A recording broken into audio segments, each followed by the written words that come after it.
বলো তো বাবু 4 আর 3 এ কত হয়? 15। কাছাকাছি ছিল বাট হয়নি। আচ্ছা আমরা আঙ্গুল দিয়ে ট্রাই করব। ঠিক আছে?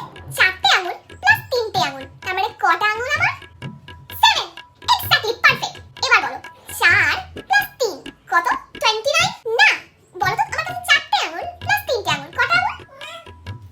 7। অ্যাবসলিউটলি। এবার ভেবে বলো 4 প্লাস 3 কটা? 38। আমি জানি তুমি তোমার বেস্ট ট্রাই করছো বাট হচ্ছে না। আচ্ছা ঠিক আছে আমরা অন্য কিছু দিয়ে ট্রাই করব। তুমি টফি ভালোবাসো, আমি জানি তুমি টফি ভালোবাসো। তো 4টে টফি প্লাস 3টে টফি কটা টফি? 7। ওয়ান্ডারফুল। তার মানে 4 প্লাস 3 কটা? 39। 50 ঠিক আছে আজকের জন্য এতটাই। তোমার বেশি হয়ে গেছে তাই জন্য তুমি বুঝতে পারছো না। আর এই ক্যান্ডিগুলো সব তোমার কারণ তুমি অ্যামেজিং। বলো